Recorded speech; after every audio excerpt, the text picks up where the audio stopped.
So with the Giants now, but you had a good year with the Giants as far as touchdown wise. Most touchdowns you had, just barely breaking 1,000 Yeah, yards. because I was in a different offense, and it was it was a great system to be in. Kevin Gilbride, and the way the whole thing was built. It was just it's one of the best offenses that a wide receiver can play in if the wide receiver and the quarterback are on the same page.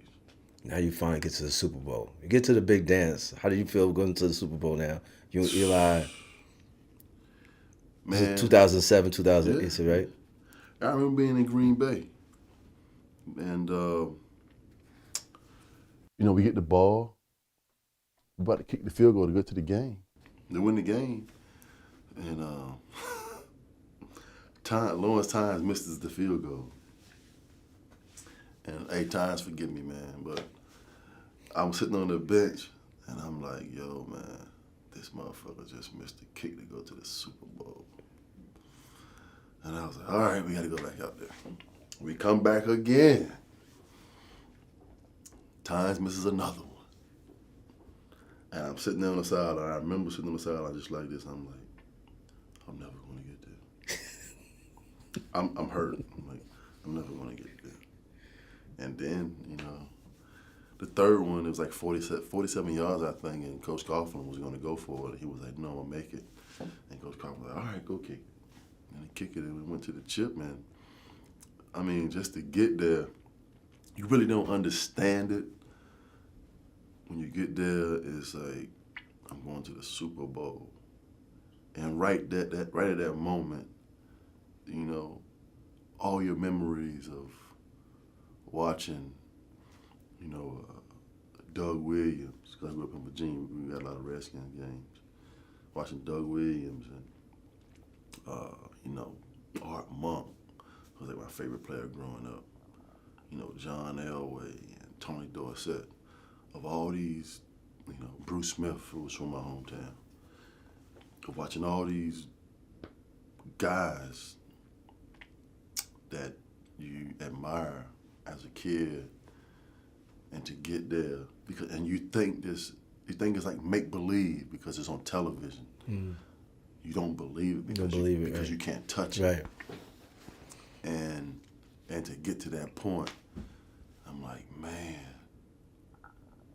I done made it to the Super Bowl. And you go through the whole week, and it's like it's the best time of your life. And I wake up Sunday morning, and I look at the seal. I'm laying in the bed. I'm like, man, it's Super Bowl Sunday. And you come out, and you never feel your feet hit the ground for 60 minutes because it's such a high. Yeah, you never feel your feet hit the ground, man. So I ask boxers sometimes so they don't have sex during their training. They go into the Super Bowl, those 2 weeks is like all bets off or anything. There's no partying, no nothing. Like, hey man, I ain't no boxer. So you gotta have all that adrenaline and everything. Like, no, you don't care about that. It's like, I don't know, man. All I'm saying, my wife was in Arizona with me, so that's all I know. Man. So I ain't no boxer. After now you get to Super Bowl, it's Tom Brady again, 18-0. Right. What you thinking? What's going through your guys' mind? Like, the 18-0, like. It didn't matter to us because we had just played the Patriots in Week 16, and I really don't think they really wanted to play us again because like we didn't care, man. We were like the bullies. Like we didn't care. You really didn't care because you predicted the score. Yeah, we didn't care about who you were or how many points you scored because, like, we had a thing to where, like, don't let the man next to you down. Nobody cares who you are on the team, yo. Just take your fucking name off your back and just go out and play hard and do your job. Yeah, nobody cares how many balls you catch, man. Right. Just go out and play, man. Nobody cares. And that was our motto, like, the whole season. And you couldn't punk us, man. We weren't going for it. When you came into Giant Stadium, man, it was rough, it was rugged, it was raw. And we weren't backing down from nobody. And they knew that from after Week 16. Mm-hmm. If you watched the Rodney Harrison, You know, he talked about it. He's like, yo, man, these kids, man, it was just like, Rodney Harrison's out there making business decisions because, look, man, we'll lay you down out here, man. Yeah. You know, we going hard. We got a group of guys that we just got so much respect for each other that we gonna do whatever we gotta do to, let the man next to you have success. And they didn't want to play us again because they weren't used to the physicality of what we brought to the game. You know, because everybody was afraid of them. You know, they would sit back in the zone and, you know, they would blitz Tom Brady and things like Defense that. was serious. Yeah. That was Pierce and And we just, we dogged them up front defensively and just got pressure on Tom Brady without even blitzing. And that's the recipe that everybody wants against him if you want to beat him, and it's not easy. Right. What made you predict the score? 23-17. It really wasn't a prediction. It was the craziest thing, man. We had just checked into the hotel like Tuesday morning. And so I get off the bus, I grab my bag, and the hotel is like empty. We go through the back, the hotel is empty.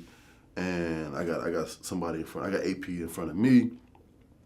And this guy walks by me. He said, Plaxico, any prediction on the score? I said 21-17, I think. And I just walked off, went to my room. Whatever, didn't really matter. I woke up the next day, it was like international headlines. And so they said, yo, man, did you say something to somebody? I said, yo, I didn't say nothing to nobody. So the guy that I had said that to, he was like the head of national media. Wow. And so he took it out of my mouth and he ran with it and he put it all over. It really didn't make any difference because at that time, man, it's the Super Bowl. It's like, okay, you think I came here to lose? Exactly, man. You think we're just happy we just getting here? Everybody thinks, we made it to the Super Bowl. And then you're like, oh, shit, we got a game to play. You think my mindset is to come here and lose? Yeah. Come on, man. Be real. Right. As you win the Super Bowl and then you sign a deal with Nike, were you designing your own shoe with Nike? Yeah, man. It was a good deal, man. It was I was ordering like so many Air Force Ones offline from Nike. It was like, man, why don't we just come up here and just make your own shoe for you, your own cleat? It was short-lived. It was a beautiful shoe that, a lot of people didn't really get a chance to see, but I still have a couple pairs in my closet. And, yeah, man, I would have loved to see how that whole thing with, Nike, would have happened. But, yeah, man, it was a beautiful time.